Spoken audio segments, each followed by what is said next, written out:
बिस्मिल्लाहिर्रहमानिर्रहीम। अस्सलाम वालेकुम डियर क्लास। आज का जो हमारा टॉपिक है यूनिट नंबर 3 में से तौहीद और शिर्क के हवाले से, और ये बहुत ही अहम सवाल है आपके पेपर में, क्योंकि तकरीबन हर पेपर के अंदर शिर्क या तौहीद दोनों में से एक सवाल ज़रूर आता है।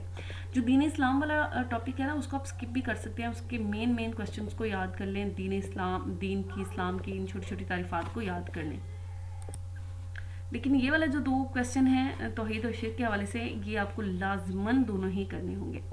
अब यहाँ पर जो है ना, मैं आपको आपकी बुक के जो है हवाले से ये बता दूँ कि यहाँ पर जो है ना पूरी खिचड़ी बनी हुई है इन दोनों की, तौहीद और शिर्क वाली, जो है ना दोनों मिक्सचर करके लिखे हुए क्वेश्चंस। लेकिन आपने जब इन क्वेश्चंस को याद करना है तो इनकी डिटेल जो है आपने पॉइंट्स जो है उनको मेंशन कर देना है।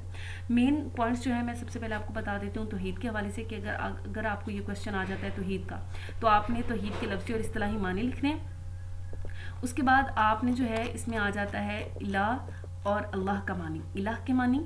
इसमें ये 3 पॉइंट्स जो है इनको आपने याद कर लेना, और ये वाला जो पॉइंट है आपने, ये मेन पॉइंट है, इसको याद कर लेना।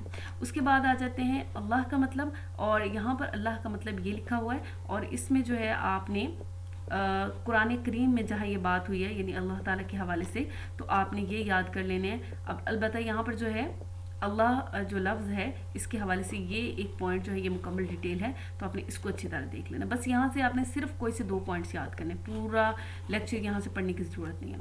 उसके बाद आ जाते हैं जी, ये अस्माउल हसना वाला पॉइंट जो है ये आपने स्किप कर देना है, ठीक है। उसके बाद आज आना है आपने तौहीद की अहमियत की तरफ, और इसमें आपने ये वाली जो आयात हैं, ला इलाहा इल्लल्लाहु, ला इलाहा इल्ला हुवा, इलाहुकुम इलाहुम वाहिद, आपने इसको मुकम्मल जो है इन आयात की दलील बना के लिखना है, यानी दलील का पॉइंट देना है, फिर ये आयत लिखनी है, दलील फिर ये आयत, दलील फिर ये आयत। और ये जो है ये वाला पूरा पॉइंट आपने ये लिखना है कि कुरान करीम में ये जो लफ्ज़ है अल्लाह या इलाह, ये कितने कितने दफ़ा आया है और इसकी क्या अहमियत है, ठीक है। उसके बाद आ जाते हैं जी, आपने ये वाला पॉइंट यहाँ से फ़िलहाल मिस आउट कर दें।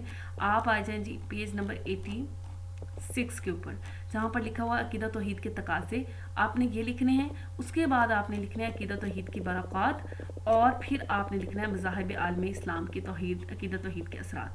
ये असल में ये आपको सवाल दिया जाता है, तौहीद के लुग़वी और इस्तिलाही माना लिखें, और कहते हैं कि मज़ाहिब आलम पर इस्लाम के अकीदा तौहीद के असरात लिखें। हालांकि ये बहुत छोटा सा पॉइंट है, यहाँ पर आप देख सकते हैं, ठीक है, ये इतना सा पॉइंट है, लेकिन उन्होंने इसको ऐसे हाईलाइट करके दिया होता है कि आप कंफ्यूज हो जाएं। लेकिन अगर आपने कंफ्यूज नहीं होना, आपने इन दोनों पॉइंट्स को मिलाना है, और इसका आपने एक, यानी कि मुसलमानों का अकीदा तौहीद का असर ये है कि अब सब मज़ाहिब ये हमारे मज़हब को सच्चा समझते हैं। बुत परस्त जो हैं यानी वो भी अब इस चीज़ को तस्लीम करने पे मजबूर हैं कि जो हमारा खुदा है, यानी जिसको हम मानते हैं अपना खुदा, वो हकीकी खुदा है।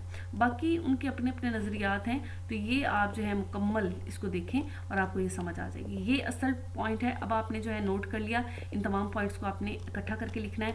उसके बाद अगर आ जाता है आपको तौहीद और शिर्क के दरमियान में फ़र्क वाज़ेह करें और दोनों के ऊपर जो है बहस करें। अब आपने क्या करना है, सबसे पहले तो तौहीद और शिर्क के लुग़वी और इस्तिलाही माने लिख देने हैं। उसके बाद आपने इन दोनों के दरमियान में डिफरेंस वाला पॉइंट लिख देना जो आपकी किताब के अंदर ही मेंशन है। उसके बाद आपने क्या करना है जी, उसके बाद आपने सबसे पहले जो है इलाह, अल्लाह और अकीदत तौहीद और इसकी अहमियत, ये तमाम पॉइंट्स को मेंशन करके उसके बाद आपने शिर्क की सूरतें लिख देनी है, ठीक है। यही आपने यानी मेन काम करना है कि दोनों सूरतों में अगर ये सवाल आ जाता है तो आपने इसको इस तरह से मैनेज करना है कि एक खूबसूरत आंसर तैयार हो जाए। बिल्कुल जैसे किताब के अंदर मिक्सचर है, कभी कोई पॉइंट आ रहा है, कभी कोई पॉइंट आ रहा है, आपने उसको जो है ना थोड़ा सा इग्नोर करना है। उम्मीद है आप सबको ये लेक्चर समझ में आ गया होगा। इंशाल्लाह अगले टॉपिक के साथ, नेक्स्ट वीडियो के साथ मिलते हैं।